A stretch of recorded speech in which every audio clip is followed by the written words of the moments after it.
xel xalaat na lu xol yëgul yëngu-yëngu daaneel na guy wële sëlëx sul na kan wële déglu dégg. Lorsque vous contemplez le schéma du corps du fumeur, vous perdez aussitôt votre bonne humeur et vous vous rendez compte à quel point la cigarette est une catastrophe aux effets atroces et irréversibles. xel xalaat na lu xol yëgul yëngu-yëngu daaneel na guy wële sëlëx sul na kan wële déglu dégg lu war la. Vous vous demandez finalement pourquoi un être humain peut se suicider à petit feu et voir à chaque bouffée de nicotine sa vie partir en fumée, en l'air. xel xalaat na lu xol yëgul yëngu-yëngu daaneel na guy wële sëlëx sul na kan wële déglu dégg lu war la. Vous vous étonnez de constater que le pauvre prend son pied à chaque fois qu'il dégaine un bâton, fait cracher une allumette et d'un geste câlin embrase son poison préféré pour aussitôt tirer un coup de sémence en l'air. Les narines encheminées et la bouche muée en véritable pot d'échappement.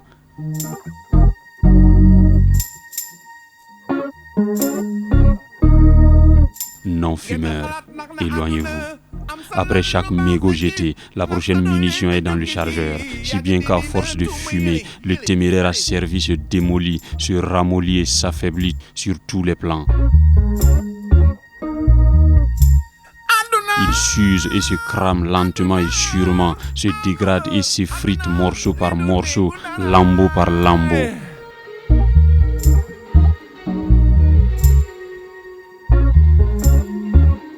Il se carbonise de l'intérieur à l'extérieur, de la bouche à l'anus. Le pipeline du gars est parsemé de lésions, parfois saignantes et piquantes, ulcéreuses et même cancéreuses. Ses poumons ne sont plus qu'un vaste cendrier, auréolé de suie et badigeonné d'une indélébile fumée noirâtre, sale et crasseuse. Son cœur n'est plus rien d'autre qu'un moteur grippé aux soupapes flasques, sans pression et sous tension.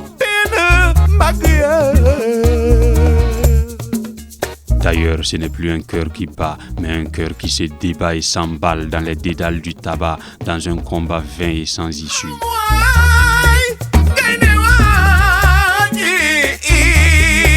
Le comble pour lui est que la cigarette a assoupi la raideur de sa baguette à chasser et son foyer a perdu son incandescence, par impuissance, sans semence. Le moteur est en panne, monsieur est au chômage technique et c'est vraiment dommage pour la dame de charme.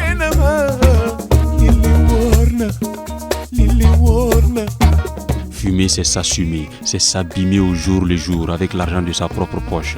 Parfois, à crédit, l'invétéré peut faire la courbette pour une cigarette pendant que son collègue nanti s'abonne à la nicotine en léchant les babines tout en aiguisant en sourdine sa propre guillotine.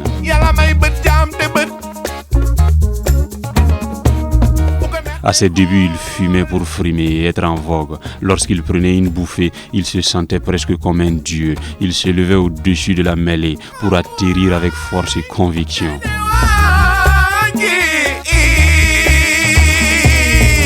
Voilà pourquoi il fumera avant de monter sur scène. Il fumera avant d'aborder la fille de ses vertiges. Il fumera pour avoir du cœur et mieux aider son cœur à clamser.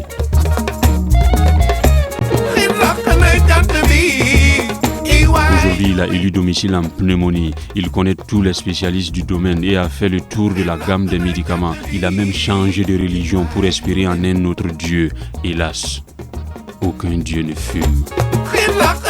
Il entretient depuis une toux qui sent le roussi et crache de la lave de charbon sanguinolente.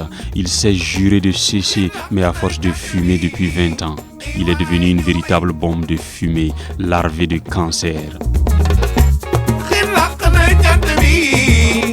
De toute façon, même s'il est sincère, il est déjà bien parti pour l'enfer et le compte à rebours est implacable. Fumer, c'est s'opprimer, se décimer, s'abîmer, se consumer pour le plaisir. Et le pire, à bon entendeur, salut.